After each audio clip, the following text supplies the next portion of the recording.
26. Dara, kamu pindah ke kasur, ujar Bian.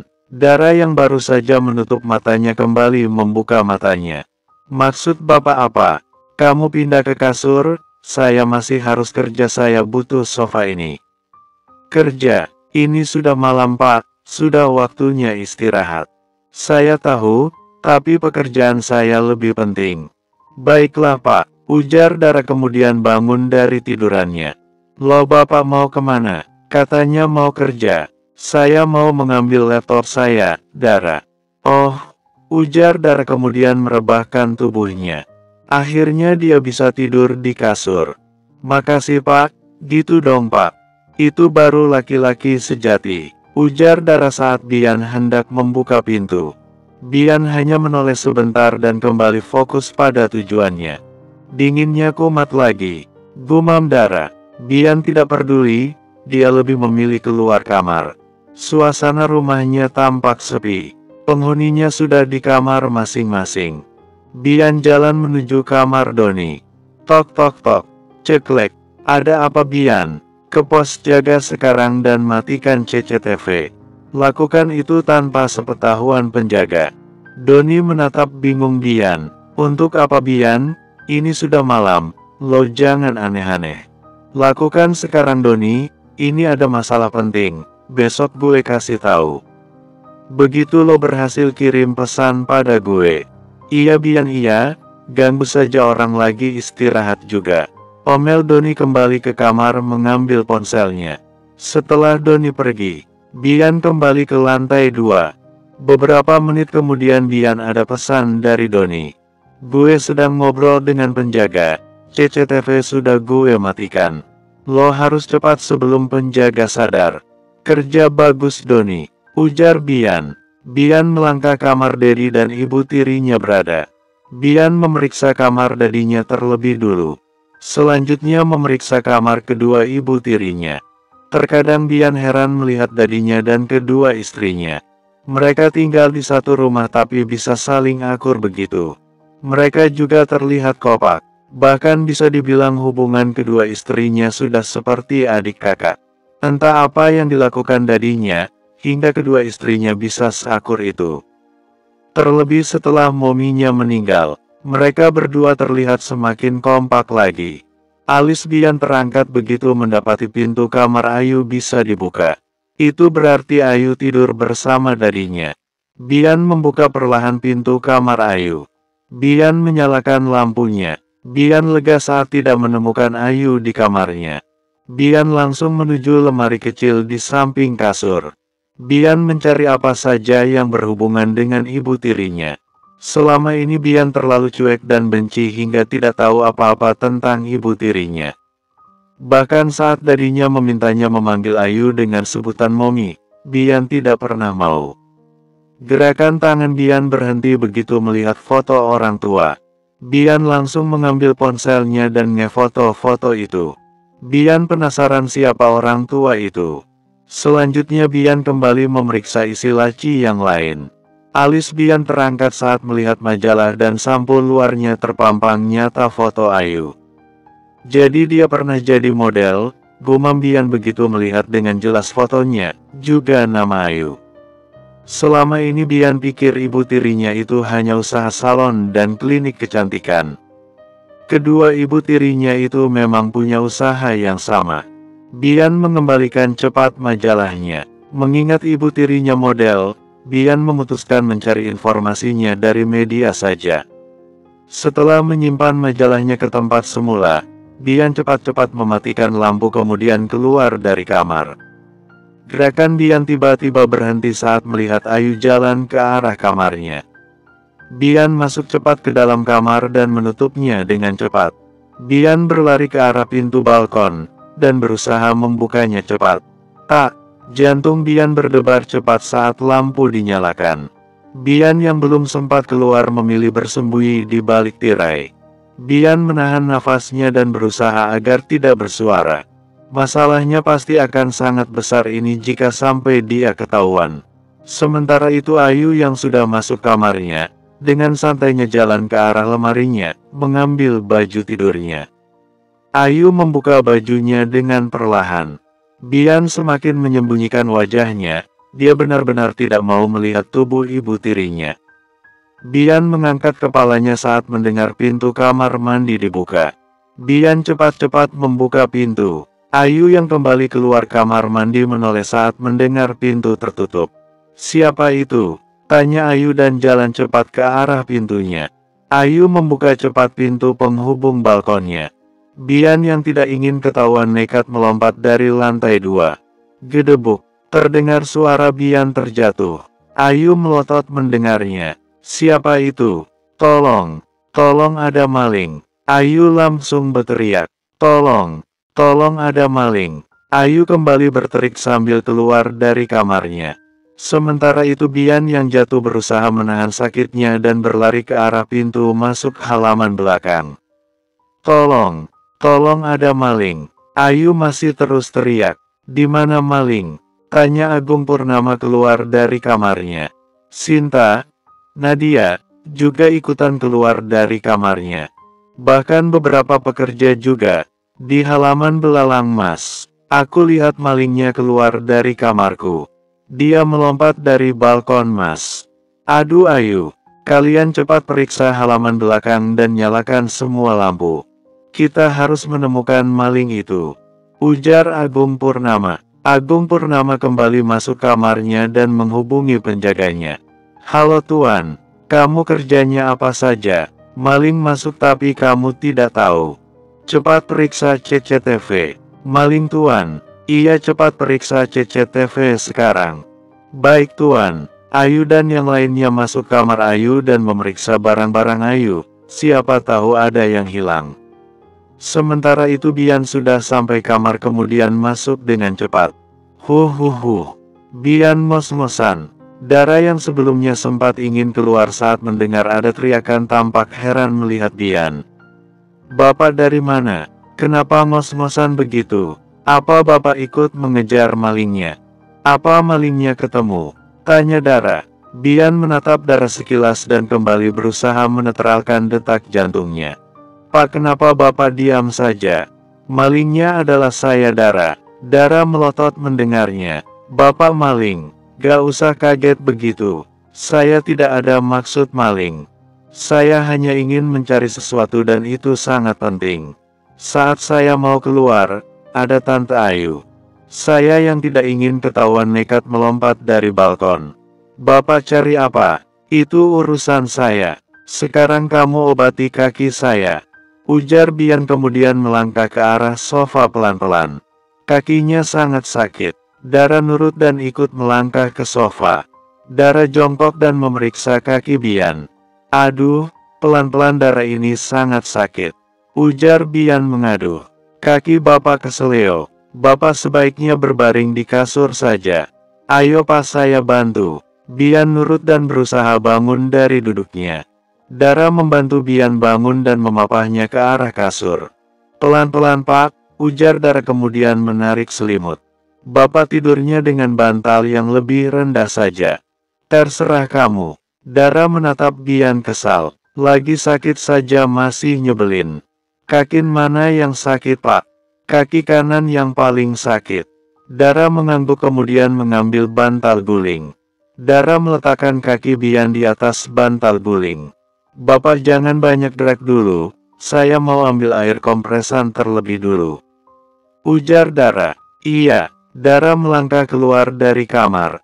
Dara mempercepat langkahnya begitu dia keluar dan mendengar suara Agung Purnama marah-marah. "Kalian ngapain saja CCTV mati saja sampai tidak tahu. Bagaimana kalau maling itu melukai istri saya?" marah Agung Purnama. Dia sudah mengumpulkan semua pekerjanya. "Maaf Tuan, sebelumnya saya sudah periksa CCTV-nya baik-baik saja. Saya juga tidak mengerti kenapa CCTV-nya bisa mati," ujar Pak Penjaga. Doni hanya diam saja. Ada perasaan bersalah di hatinya melihat para pekerja dimarahi karena dia dan Bian. Dia ingin mengakuinya, tapi dia juga tidak ingin Bian mendapat masalah. Masalahnya pasti akan semakin besar jika sampai Bian ketahuan masuk kamar ibu tirinya. Mereka pasti akan menyerang Bian habis-habisan dan menambah-nambahi cerita. Alasan saja kamu. Saya paling tidak suka orang tidak becus kerja. Kamu saya pecat. Kemasi barang-barang kamu. Doni dan yang lainnya sangat terkejut mendengarnya, termasuk Dara. Dara sampai menganga. Hanya karena masalah kecil begitu, Agung Purnama begitu mudah memberhentikan pekerjanya. Pak, itu terlalu berlebihan. Barang-barangnya juga tidak ada yang hilang dan Ibu Ayu juga baik-baik saja. Ujar Doni berusaha membela Pak Penjaga. Saya tidak minta pendapat kamu, dan ini gak ada hubungannya dengan kamu Doni. Keputusan saya sudah bulat. Pak, saya minta maaf Pak, saya sangat menyesal. Pak, beri saya kesempatan kali ini saja. Saya berjanji akan lebih hati-hati lagi.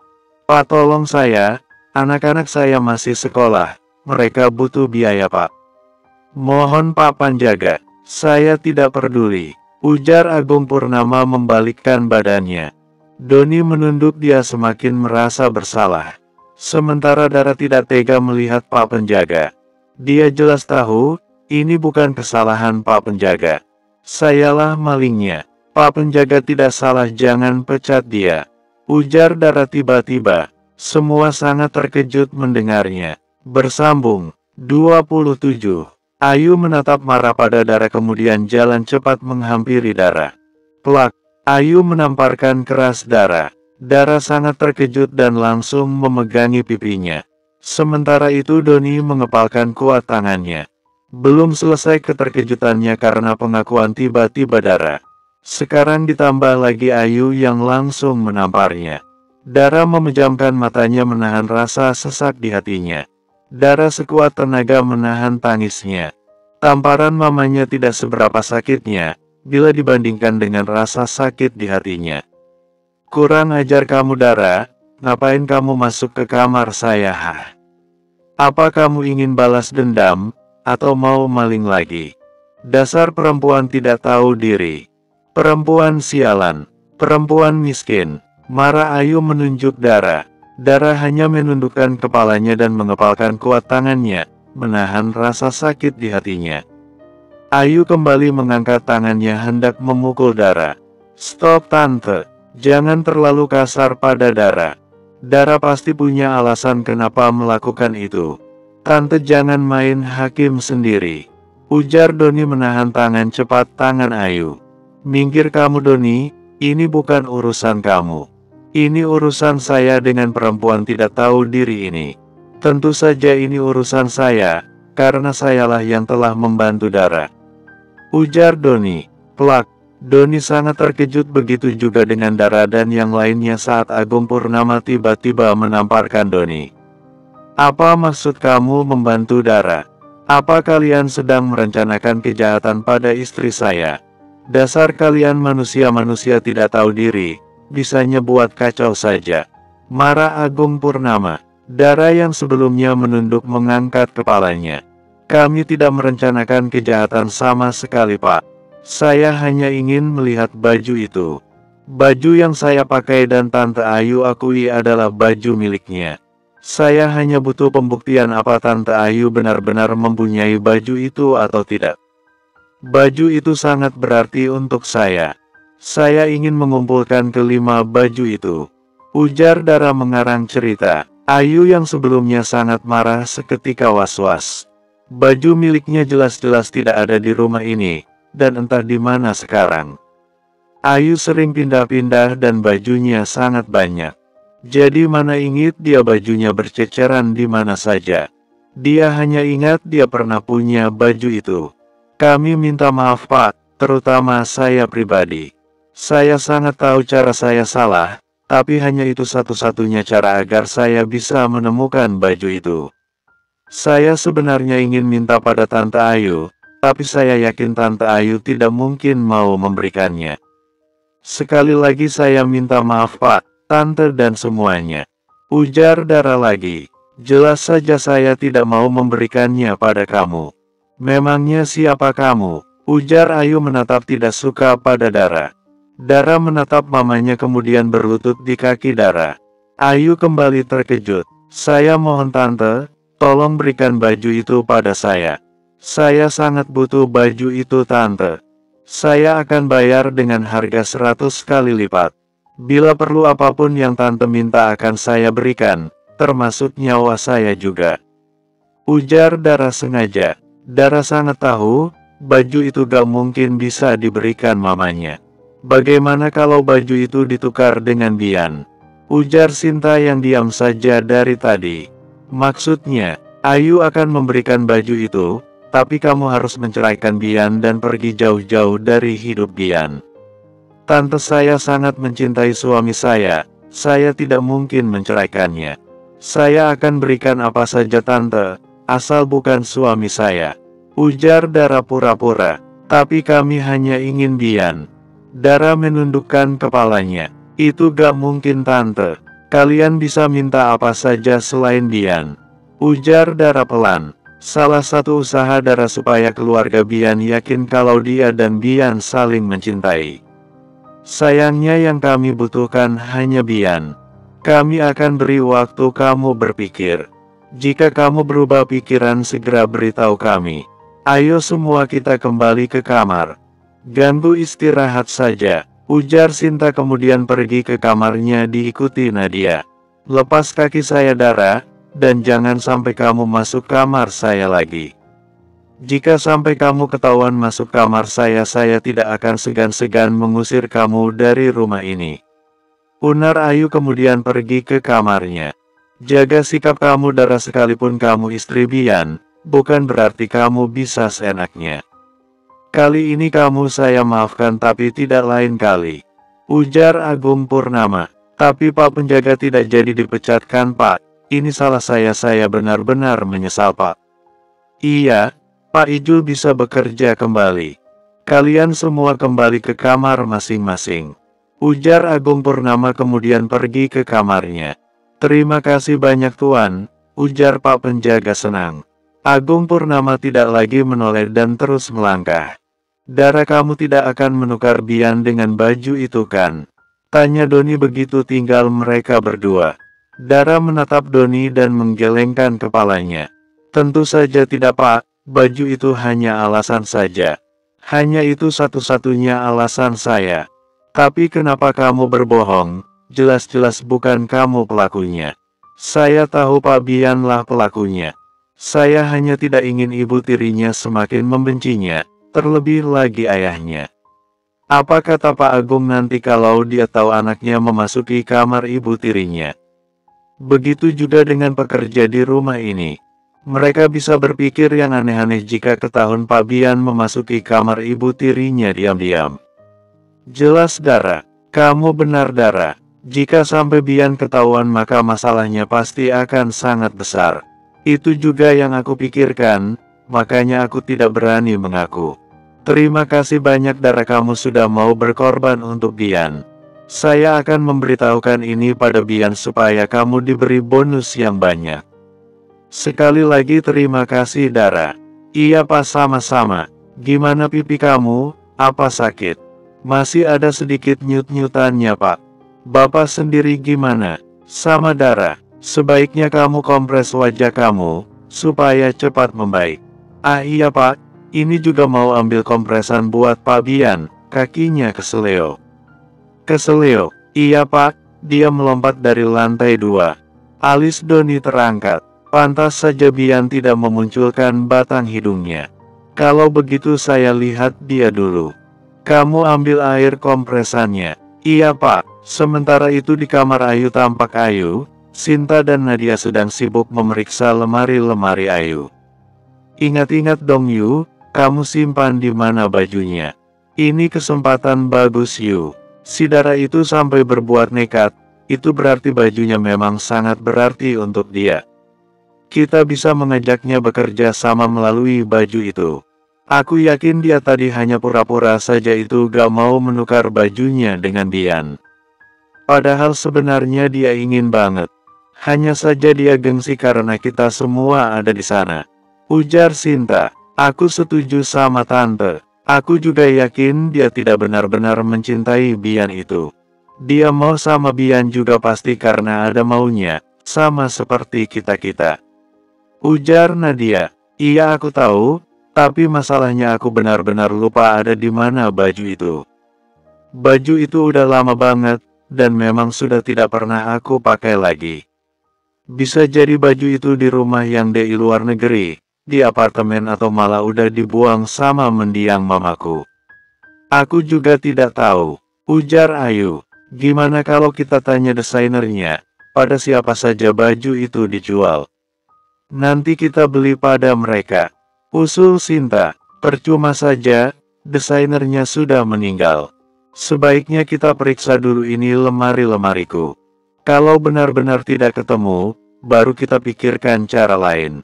Ujar Ayu sambil memeriksa isi lemarinya. Baiklah, kompak Nadia dan Sinta. Beda halnya dengan yang terjadi di kamar Ayu. Di kamarnya tampak Bian begitu seriusnya mencari tahu tentang Ayu. Jadi dia benar sebelum menikah dengan Dedi dia seorang model dan sudah pernah menikah.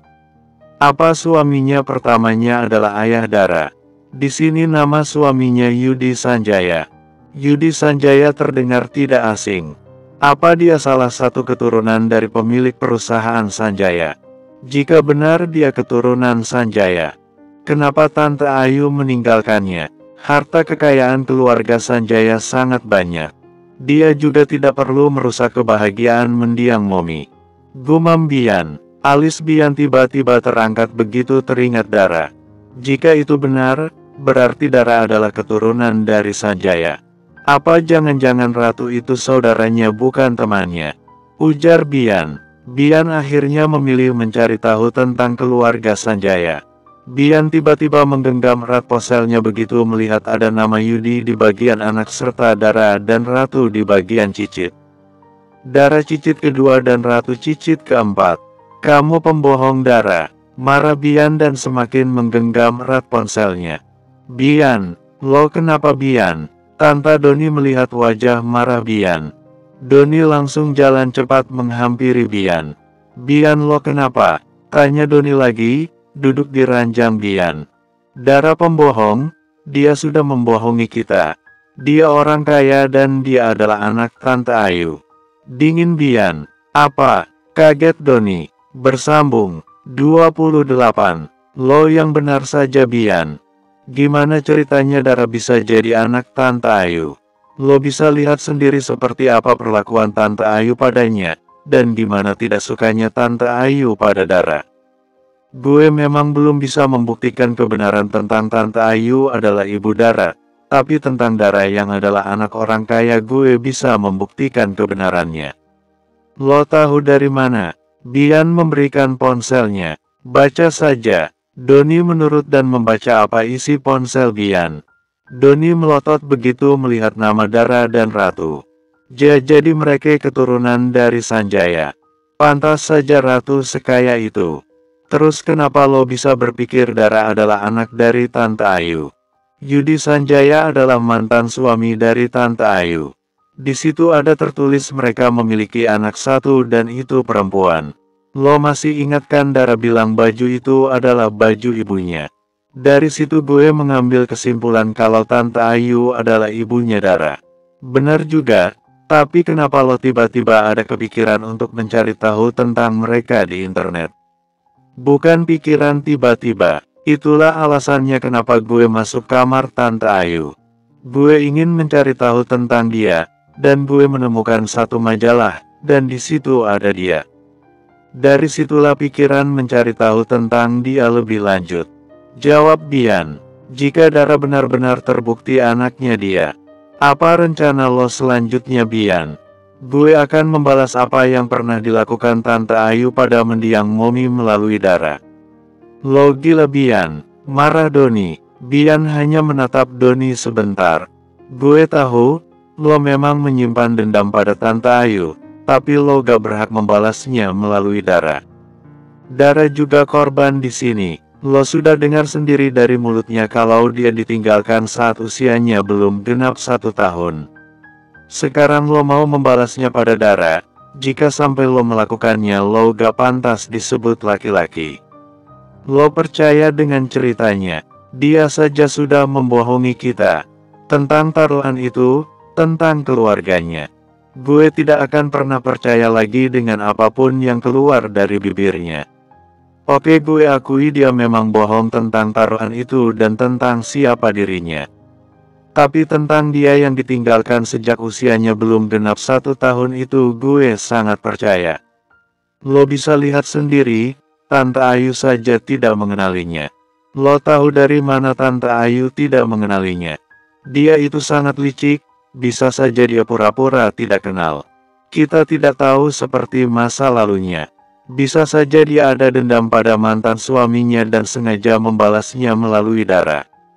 Atau bisa jadi juga dia ingin mengelabui gue, karena dia tahu gue sangat membencinya, dia tidak mau gue membalasnya melalui Dara. Doni terdiam dan mengepalkan tangannya. Tapi tetap saja gue gak setuju kalau lo membalaskan amarah lo pada Dara. Jika sampai lo nekat melakukannya, gue gak memilih mundur dari perusahaan juga teman lo. Kenapa lo segitunya membelanya? Apa lo mencintainya? Bian, pikiran macam apa itu? Gue membelanya karena gue bisa merasakan kesedihannya juga ketulusannya. Lo tahu apa yang terjadi tadi di bawah? Dara menyelamatkan lo, Bian. Dedi lo sangat marah, Pak Ijul bahkan sudah mau dipecat gara-gara lo. Tapi Dara datang dan mengakui apa yang tidak dilakukannya. Dia bahkan sampai ditampar sama Tante Ayu. Dia saja yang bodoh, mau-maunya mengakui apa yang tidak dilakukannya. Ya ampun Bian, susah bicara sama lo. Lo benci pada Tante Ayu dan Tante Sinta karena perbuatan jahat mereka, tapi lo sendiri juga sama seperti mereka. Bahkan lo lebih jahat. Ingat Bian, jangan terlalu cepat mengambil keputusan dan bertindak. Jangan sampai lo menyesal di kemudian hari. Belajar juga mengerti perasaan orang lain, supaya ada yang mengerti perasaan lo. Satu lagi, lo juga harus ingat siapa Dara dan orang-orang di belakang Dara. Dara keturunan Sanjaya, lo pastinya tahu siapa Sanjaya kan? Salah satu perusahaan yang paling berkuasa. Gue yakin jika sampai terjadi sesuatu pada Dara, mereka semua bisa menghancurkan lo. Ingat ini baik-baik, mereka banyak dan lo hanya satu. Mudah saja bagi mereka menghancurkan lo. Gue berkata seperti ini bukan karena gue marah, tapi gue gak mau lo terjatuh untuk kesekian kalinya. Gue peduli sama lo. Selamat malam. Jelas Doni kemudian bangun dari duduknya dan pergi meninggalkan Bian. Dara, ujar Doni saat mendapati Dara membuka pintu. Maaf Pak Lama, saya ke kamar mandi sekalian cari salep keseleo dulu tadi. Ujar Dara sambil membawa kompresan es. Tidak apa-apa, kamu obat Bian saja. Kamu hati-hati, ujar Doni kemudian keluar dari kamar Bian. Dara mengerutkan keningnya bingung kenapa Doni menyuruhnya hati-hati. Dara kembali melangkah ke arah kasur. Bian tampak menundukkan kepalanya dan tidak mau menatapnya. Pak Bian, panggil Dara pelan. Bian hanya diam. Dara kembali mengerutkan keningnya. Apa terjadi sesuatu dengan Bian dan Pak Doni? Pak Doni juga tadi tidak seperti biasanya. Batin Dara, pas saya kompres kakinya ya Pak. Iya, dingin Bian. Dara menarik kursi dan meletakkan wadahnya di kursi. Dara mengambil esnya dan membalutnya menggunakan kain yang dibawanya. Dara ikut duduk di atas kasur. Dara melipat celana panjang Bian terlebih dulu, kemudian menempelkan kainnya di kaki Bian. Urusan mengompres luka Dara sudah ahli. Dara banyak belajar dari bunda dan omnya. Dara mengompres luka di kaki Bian dengan serius dan hati-hati. Bian yang sedari tadi menunduk mengangkat kepalanya. Tatapan mata Bian langsung tertuju pada wajah Dara. Wajah Dara yang putih dan masih ada sedikit kemerahan bekas tamparan Ayu. Wajah kamu kenapa? Dara seketika menatap Bian. Oh, saya habis ditampar sama Tante Ayu, dan ini karena membela Bapak. Bapak harus beri saya bonus yang banyak. Kenapa kamu membela saya? Ya karena saya tidak ingin Bapak dapat masalah besar. Apa kata orang-orang nanti saat mereka tahu Bapak masuk kamar ibu tiri Bapak? Saya juga tidak ingin hubungan Bapak dan Pak Agung semakin tidak baik. Tahu dari mana kamu kalau hubungan saya dan Dedi saya juga tidak baik? Pas saya tidak buta. Dari pertama kali Bapak sampai di rumah ini, tidak sekalipun saya lihat Bapak ada ngobrol dengan Pak Agung. Kalian bahkan tidak saling tersenyum. Saya juga bisa merasakan gimana dinginnya sikap Pak Agung pada Bapak, begitu juga sebaliknya. Pak bukan ingin menggurui Bapak, meski Bapak benci pada kedua ibu tiri Bapak, bukan berarti Bapak harus benci pada Pak Agung. Sebagai anak kita harus bisa mengalah Pak. Tidak apa-apa Pak, kalau Bapak mencoba ngebaik-baikin Pak Agung. Terlebih lagi kalian profesinya sama. Bapak bisa tanya-tanya tentang perusahaan padanya. Dia sudah berpengalaman, tentu dia dengan senang hati berbagi ilmu pada Bapak. Ujar Dara. Dara teringat dengan ayah dan Davidnya. David yang rajin ngobrol dengan ayahnya dan minta pendapat ayahnya tentang apapun yang ingin dikerjakannya.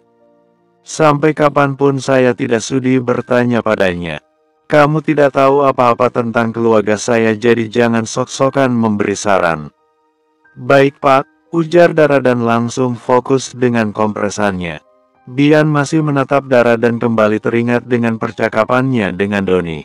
Dara, kamu sudah lama tidak bertemu ibu kandung kamu, apa kamu tidak berusaha menemuinya? Tanya Bian. Kali ini Bian akan mencoba cara Doni supaya tidak cepat marah. Dara seketika menatap Bian. Tumbenan Bapak ingin tahu tentang saya, ada apa? Jawab saja pertanyaan saya Dara. Dara menarik nafas pelan. Saya dan Ratu sudah lama sekali mencari keberadaannya Pak. Sudah banyak tempat yang kami kunjungi, tapi gak ketemu juga. Untuk apa kamu mencarinya? Sebagai seorang anak tentu ingin tahu siapa ibu kandungnya Pak, siapa yang sudah melahirkannya ke dunia ini. Saya sangat merindukannya Pak. Saya juga ingin sekali bertanya padanya, apa salah saya? Kenapa tidak sekalipun dia datang menemui saya? Jawab Dara. Lalu, apa sampai sekarang kamu belum juga menemukan keberadaannya? Dara seketika menatap Bian. Dara menggelengkan kepalanya, dia belum berani jujur pada Bian. Bian mengepalkan kuat tangannya. Kamu bohong Dara, batin Bian marah. Pak, ini komoresannya sudah, saya olesi salep ya. Terserah, dingin Bian. Dingin lagi, Bapak kenapa sih? Bukan urusan kamu. Ya saya tahu itu bukan urusan saya. Mulut-mulutnya Bapak, bukan mulut saya. Diam kamu Dara, bentak Bian. Dara sampai terkejut mendengarnya. Jantungnya tiba-tiba berdebar cepat karena kaget campur takut. Seram juga melihat Bian seperti itu. Dara tidak lagi berani jawab apa-apa. Dara memolesi cepat kaki Bian dengan salep. Setelahnya Dara merapikan bekas kompresannya, kemudian pergi ke sofa dan menutup tubuhnya dengan selimut. Bersambung 29. Dara terbangun jam 1 dini hari. Dara menyingkirkan selimutnya dan menatap ke kasur. Dara lega melihat Bian tidur dengan nyenyaknya. Dara menghampiri Bian dan merapikan selimut Bian. Dara menatap wajah tidur Bian. Kamu terlihat tenang saat tidur, sangat jauh berbeda saat bangun. Gumam Dara. Setelah menatap Bian, Dara mengambil mukena dan sajadahnya. Dara ingin melaksanakan sholat tahajud. Hati Dara gak bisa tenang, terlebih lagi saat mengingat tentang mamanya. Dara butuh mencurahkan isi hatinya. Setelahnya Dara beranjak ke kamar mandi mengambil wudhu. Setelah selesai wudhu, Dara memakai mukenanya dan melakukan sholat. Setelah selesai sholat Dara mulai mencurahkan isi hatinya. Ya Allah, terima kasih telah mempertemukan Dara dengan Mama. Dara sangat senang akhirnya bisa melihat wajah Mama. Dara juga sangat senang melihat Mama baik-baik saja. Ya Allah, maafkan Dara yang belum sempurna ini. Dara kecewa dengan apa yang dilakukan Mama. Mama benar-benar melupakan Dara. Dia juga tidak suka pada Dara. Dia bahkan menamparkan Dara. Dara tidak marah, Dara juga tidak dendam pada Mama. Tapi hati Dara gak bisa terima. Ini rasanya sangat sakit ya Allah. Ya Allah, bantu Dara melupakan rasa sakit ini. Dara benar-benar tidak nyaman dengan rasa sakit ini. Dara sayang mama. Dara masih terus mencurahkan isi hatinya. Bian yang terbangun saat Dara menghampirinya, menajamkan pendengarannya mendengarkan apa yang diucapkan Dara. Alis Bian terangkat saat namanya juga disebut. Bian mengepalkan tangannya. Benar kata Doni, Dara juga korban di sini. Korban dari keegoisan mama kandungnya sendiri. Terima kasih Doni sudah mengingatkan gue. Gue janji tidak akan melibatkan Dara dalam masalah gue dengan Tante Ayu. Dara bisa dengan mudahnya memaafkan apa yang dilakukan oleh mama kandungnya, tapi tidak dengan gue. Batin Bian. Bian kembali memejamkan matanya dan pura-pura tidur saat Dara selesai. Dara membuka kembali mukenanya dan melipat sajadahnya. Setelah menyimpan kembali mukena dan sajadahnya, Dara kembali ke sofa. Dara menarik nafas pelan. Pikirannya jadi lebih tenang, dan bebannya juga berkurang.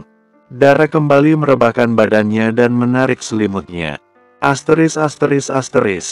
Pagi hari tiba, Dara yang baru saja selesai sholat subuh memilih keluar dari kamar. Dara terus melangkah ke arah dapur. Selamat pagi Bibi, sapa Dara saat melihat Bibi yang menyiapkan sarapan. Pagi juga Non. Ada yang bisa Bibi bantu? Kebalik Bibi, harusnya Dara yang tanya, ada yang bisa Dara bantu? Non bisa saja. Iya dong Dara gitu. Dara serius Bi, Dara bisa bantu apa? Sebenarnya banyak yang bisa dibantu Non, hanya saja Bibi takut nanti kalau ketahuan Nyonya. Dia bisa marah pada Bibi, dan gak mau makan sarapannya. Maaf ya Non, ujar Bibi merasa tidak enak. Dara mengerti Bi. Bagaimana Dara buatkan sarapan untuk saya, Bian dan Pak Doni saja. Kalau itu tidak masalah Non. Makasih Bi. Sama-sama. Dara mulai membuat sarapannya dengan serius. Tangannya terlihat begitu telaten, juga cara masaknya yang sangat bersih dan rapi. Non sudah biasa masak. Iya Bi, kalau di rumah, saya dan sepupu saya sering masak bersama. Cita-cita kami bahkan jadi chef. Doakan ya Bi, cita-cita kami tercapai. Pantas saja. Iya Non, semoga apa yang kalian cita-citakan tercapai. Amin. Oh iya Bi, biasanya Tante Ayu suka sarapan apa? Tanya Dara mencoba mencari tahu tentang mamanya. Semua sarapan sehat dia suka, dan paling sering minta oatmeal campur buah, Greek yogurt dan roti panggang isi alpukat. Wah kebetulan sekali ini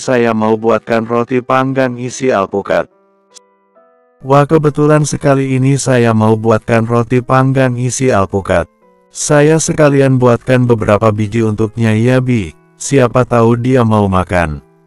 Bibi menatap Dara. Ini sebagai bentuk permintaan maaf Dara untuk kejadian yang semalam Bi. Nanti Bibi jangan kasih tahu Dara yang membuatnya. Ujar Dara lagi. Baiklah kalau Non maunya begitu. Dara tersenyum senang. Dara kembali membuatkan roti isi alpukat untuk mamanya. Dara membuatnya semaksimal mungkin yang dia bisa. Bahkan Dara sengaja menatanya ala restoran. Semoga mama menyukainya, batin Dara. Setelah selesai membuat sarapannya Dara juga ikut menatanya di meja. Dara meletakkan roti untuk mamanya depan kursi yang biasa mamanya duduki. Selanjutnya Dara meletakkan sarapan buatannya yang lain di depan kursi yang kemarin dia duduki. Setelah semuanya beres Dara kembali naik ke kamarnya. Dari mana saja kamu? Tanya Bian saat Dara masuk kamar. Saya membantu menyiapkan sarapan Pak. Bapak mau mandi? Iya, Bapak bisa jalan sendiri, mau saya bantu? Saya tidak lumpuh Dara, saya bisa jalan sendiri. Kamu carikan saya tongkat dan siapkan keperluan saya saja. Baik Pak, ujar Dara. Dara kembali keluar kamar mencari tongkat untuk Bian. Beberapa menit kemudian Dara kembali sambil membawa kayu kecil. Pak, tidak ada tongkat, hanya ada kayu ini. Tidak apa-apa, bawa sini. Dara mengangguk dan memberikan tongkatnya pada Bian. Bian jalan perlahan menggunakan tongkatnya. Dara cari nomor dokter terdekat sekitar sini, suruh dia datang setelah sarapan. Baik Pak, Dara menyiapkan keperluan Bian terlebih dulu dan meletakkannya dalam kamar mandi. Saat mendengar suara Bian mandi, Dara langsung menghubungi Darman. Assalamualaikum Dara. Waalaikumsalam Om. Om, bos Dara keselio, dan dia minta Dara menghubungi dokter. Om ada teman sesama dokter yang tinggalnya sekitar Bandung. Nama tempatnya apa? Desa Alam Indah Kecamatan Ranca Bali. Sebentar Om ingat-ingat dulu. Jika nanti tidak ada, Om akan tanyakan pada teman Om atau di grup. Oke Om, terima kasih banyak Om. Nanti nomornya kirim lewat pesan saja ya Om. Iya, Dara baik-baik kerjanya dan jaga kesehatan. Iya Om, itu pasti. Dah Om, ujar Dara kemudian mematikan sambungan teleponnya. Dara tersenyum senang, kalau Omnya sudah turun tangan, dokternya pasti mudah dia dapatkan. Sembari menunggu pesan dari Darman, Dara membereskan kasur, dan dilanjutkan mengerjakan pekerjaannya yang lain. Asteris. Dara, Bian dan Doni sudah siap di meja makan. Mereka sengaja lebih cepat ke meja makan, supaya keluarga Bian tidak banyak omongan melihat kaki Bian yang sedang sakit. Ini sarapan depan kita kenapa terlihat berbeda? Tanya Doni. Ini saya yang membuatkannya Pak, semoga Pak Doni suka. Kalau kamu yang buat saya pasti suka. Bapak bisa saja, ujar Dara senang. Sementara itu Bian hanya diam saja dan memperhatikan sekitar meja makan.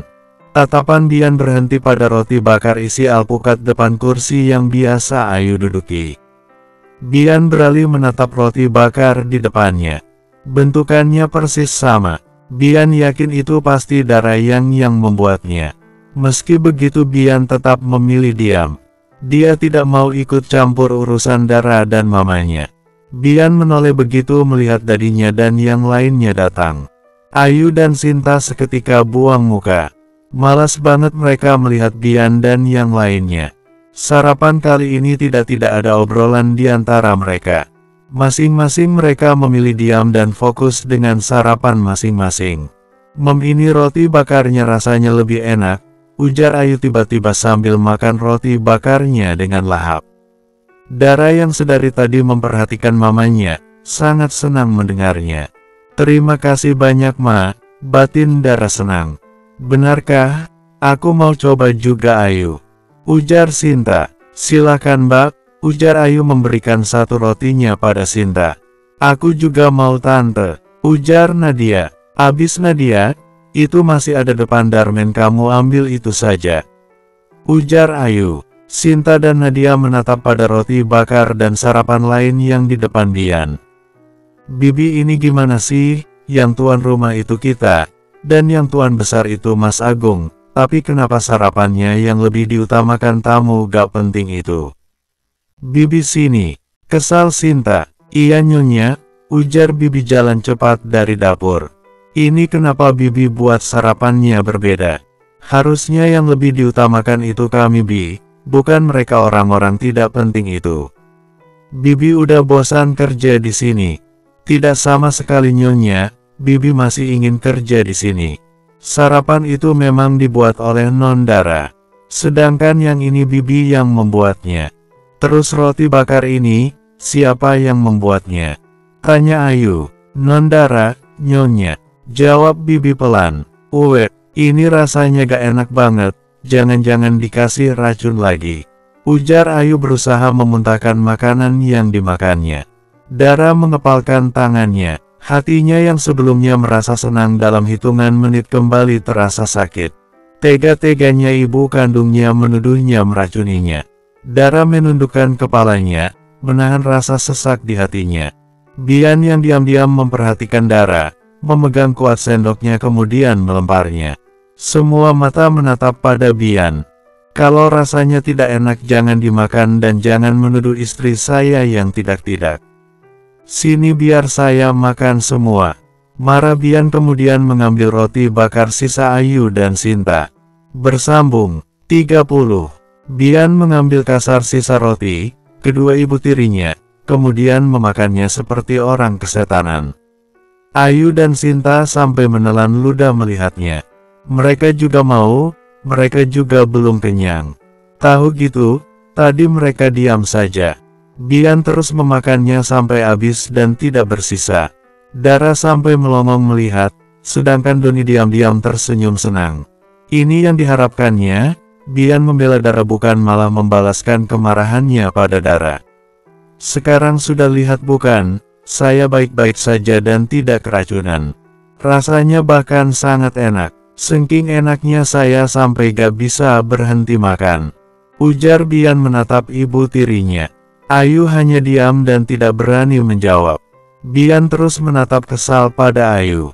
Dia tahu niatan Dara baik, tapi Ayu tega-teganya menuduh Dara seperti itu. Ayu menundukkan kepalanya dan pura-pura fokus dengan sarapannya. Begitu juga dengan Sinta, dia ikut menunduk dan mengambil makanan lain. Melihat ibu tirinya hanya diam, Bian beralih pada Dara. Sayang, lain kali jangan lagi buatkan sarapan tambahan untuk mereka. Sekalipun mereka minta, jangan mau. Ingat itu. Iya, ujar Dara pelan. Diam-diam Dara menatap Bian. Terima kasih Bian sudah membelaku depan mama. Batin Dara. Dara juga melirik ke arah mamanya. Ma, sampai kapan mama terus membenciku? Ini Dara, Ma, anak kandung mama. Batin Dara. Suasana meja makan kembali hening. Masing-masing hanya fokus dengan sarapan masing-masing. Setelah selesai dengan sarapannya, Bian meminta Dara membawanya ke ruang depan. Ayu dan Sinta yang masih duduk di tempatnya saling menatap begitu melihat Bian jalan menggunakan tongkat. Bian, kenapa? Batin mereka. Kaki kamu kenapa Bian? Tanya Nadia bangun dari duduknya dan menghampiri Bian. Bukan urusan kamu dan gak usah sok peduli. Ujar Bian dan terus meneruskan langkahnya. Bian, aku beneran peduli. Aku juga khawatir Bian. Ini pasti karena istri kamu yang tidak becus menjaga kamu. Ujar Nadia lagi. Saya bukan anak kecil, saya tidak perlu dijaga. Ujar Bian dingin. Tetap saja Bian, kesehatan kamu adalah tanggung jawabnya dia. Ayo aku bantu kamu duduk di sofa. Ujar Nadia masih berusaha, dan tidak peduli tatapan dingin Bian. Nadia, lepas tangan kamu, biar istri saya yang membantu saya. Bian, kamu kenapa sih? Kenapa kamu jadi sangat dingin begini? Aku sangat merindukan Bian yang dulu. Bian yang selalu hangat dan tidak pernah bersikap dingin padaku. Bian yang dulu sudah mati. Ketus Bian dan tanpa peduli raut wajah Nadia. Nadia menatap Bian mengepalkan tangannya, berusaha menahan rasa kesalnya. Jika bukan karena orang tuanya juga Ayu dan Sinta, mana mau dia bersikap baik peduli pada Bian. Sayang, bantu aku, ujar Bian lagi sambil mengulurkan tangannya pada Dara. Iya sayang, ujar Dara mendekati Bian. Mbak, maaf, saya ingin membantu suami saya. Ujar Dara. Nadia menjauh dari Bian dan menghentakkan kakinya kesal. Tante, kita harus menjalankan rencana kita Tante. Kita harus secepatnya menyingkirkan Dara dari Bian. Ujar Nadia begitu kembali ke kursinya dan tinggal mereka di meja makan. Itu juga yang Tante pikirkan Nadia. Tante juga sudah sangat muak melihat wajah sok polos si Dara itu. Ujar Ayu. Bukankah itu Bian sedang sakit? Ini kesempatan bagus untuk kita. Ujar Sinta. Benar Mbak, begitu ada kesempatan kita langsung gerak cepat. Aku setuju Tante. Semangat Nadia. Sementara itu di tempat lain, di waktu yang sama tampak Ratu sedang sarapan sambil membujuk Eyang dan Mbahnya. Bah, Ratu boleh ya ke Bandung? Ratu butuh refreshing Mbah, biar otak Ratu makin pintar. Bujuk Ratu. Gak ada hubungannya Bandung dengan otak makin pintar Ratu. Kamu ini jangan aneh-aneh. Kalau mau pintar, ya belajar. Ujar Mbah Rendra. Ada Mbah, coba deh Mbah baca di Google, seorang mahasiswa jenius asal Bandung berhasil temukan obat bakar lemak sebanyak 7 kg sehari. Hebat banget gak tuh Mbah? Siapa tahu entar saat Ratu ke Bandung ketularan jeniusnya. Memangnya Mbah gak mau punya cucu jenius? Ujar Ratu dengan gaya sok polosnya. Eyang Dira menggelengkan kepalanya mendengar ucapan cucunya. Ada-ada saja memang cucunya yang satu ini. Itu hanya iklan ratu, kamu ini pintar banget bicara, heran Mbah. Perasaan mama dan papa kamu gak ada yang secerewet kamu. Bah, jangan lupa, ratu ini cucu kesayangan Eyang Dira, yang cerewetnya tingkat kabupaten itu loh Mbah. Nah ini ratu cerewetnya tingkat ibu kota. Wajar kan Mbah, yang namanya cucu harus selangkah lebih maju dari eyangnya. Barendra menggelengkan kepalanya sedangkan Eyang Dira menahan tawanya. Ya terserah kamu saja ratu. Pusing Mbah dengar ocehan kamu. Mbah jangan pusing dong Mbah, nanti ratu sedih kalau Mbah sakit. Mbah harus sehat-sehat ya Mbah ya, love you Mbah. Barendra seketika tersenyum mendengarnya. Gitu dong Mbah tersenyum. Iya ratu ya, Mbah ratu boleh ke Bandung ya Mbah? Tanya ratu lagi. Ratu tidak akan berhenti sebelum mendapat izin. Ratu, Mbah sebenarnya gak masalah kamu mau ke Bandung atau kemanapun itu asal ada temannya. Sekarang Dara saja sedang di luar kota, David sedang sibuk di kantor. Jangan bilang kamu mau pergi sama pacar kamu itu. Mbah tidak akan setuju kamu ke Bandung berdua bersama dia. Mbah gak bisa percaya 100% padanya. Ratu perginya bukan bersama pacar Mbah, tapi sama Farel. Ratu juga sudah telepon papa, tapi kata papa, dia beri izin kalau Mbah mengizinkan. Lagian kami berangkatnya sama Pak Supir juga kok Mbah. Farel kan di Bogor, ya Ratu singgah dulu di Bogor. Ratu juga mau kangen-kangenan sama mama dan papa dulu. Baiklah Mbak izinkan, memangnya kamu mau ngapain ke Bandung? Biasanya juga gak mau ke Bandung kalau gak bersama Dara. Mau jalan-jalan Mbah. Ratu ada dapat info dari teman, katanya ada peternakan di Bandung. Ratu penasaran Mbak ingin tahu seperti apa peternakannya. Apa nama peternakannya? Peternakan Purnama Jaya. Selain jual beli hewan, di sana juga tersedia susu murni gitu Mbah. Nanti Ratu mau beli kuda, sekalian beli oleh-oleh susu kuda murni untuk Mbah dan Eyang. Peternakan Purnama Jaya sekitar Bandung. Iya Mbah. No, Mbah tidak setuju kamu beli kuda di sana. Loh kenapa Mbah? Beritahu Ratu alasannya. Pokoknya Mbah gak setuju Ratu. Iya gak setuju kenapa? Mbah ingat loh. Cucu Mbak ini masih muda dan rasa ingin tahunya sangat besar. Ratu gak akan bisa diam saja, kalau Mbak gak kasih tahu. Semakin Mbak melarangnya, Ratu akan semakin nekat mencari tahu. Barendra menatap cucunya. Kamu memang paling bisa, dan gak akan berhenti sebelum berhasil mendapatkan apa yang kamu inginkan. Tentu saja Ratu, gitu loh. Sekarang ayo katakan pada Ratu, kenapa Ratu tidak boleh beli kuda di sana? Alasannya simple saja, mendiang papa atau papa kamu, dari dulu melarang kami berurusan dengan Agung Purnama. Baik itu urusan pertemanan atau kerjasama dalam hal apapun. Mbah juga gak tahu alasannya apa. Hanya saja dulu seingat Mbah peternakan itu nama awalnya bukan Purnama, Mbah juga lupa apa namanya dulu. Dan peternakan itu awalnya kalau tidak salah milik dari mertua Agung Purnama. Lalu diwariskan pada Agung Purnama, gitu Mbah.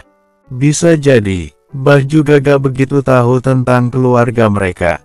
Makanya Mbah melarang kamu beli kuda di sana. Itu karena mendiang Popopa, bukan karena yang lain. Kalau Ratu masih nekat beli kuda di sana, siap-siap saja mendingan Popopa bangun dari kuburnya hanya untuk menjewer Ratu. Ih Mbah jangan gitu dong, ujar Dara menatap mbahnya. Ratu jadi penasaran, gimana reaksi mbahnya, kalau tahu Dara kerja di perusahaan Agung Purnama, dan saat ini sedang di rumah Agung Purnama. Semoga saja mbahnya marah. Ratu juga teringat dengan percakapannya dan aanya. Ratu mulai mengerti sekarang mungkin itu salah satu alasan kenapa Yudi gak pernah mau bekerja sama dengan perusahaan Agung Purnama. Berarti perusahaan Agung Purnama itu juga tadinya namanya bukan Agung Purnama. Kalau itu, Dari awal namanya Agung Purnama Group didirikan oleh Agung Purnama. Oh, aku pikir milik mertuanya juga Mbah. Enggak Ratu, seingat Mbah mertuanya itu dulu juga punya bisnis. Kalau tidak salah dia bisnis sejenis makanan sama seperti mendiang Popopa. Hanya saja bisnisnya dia tidak semaju bisnis mendiang Popopa. Ditambah lagi dia hanya ada anak satu dan itu perempuan. Itu istrinya Agung Purnama. Jelas Mbah Rendra. Ratu mengangguk mengerti. Satu lagi Mbah, apa Agung Purnama dulunya anak pebisnis juga? Iya, orang tuanya usaha properti. Ratu kembali mengangguk mengerti. Ratu semakin penasaran saja dengan keluarga kakak tiri sepupunya itu. Bersambung,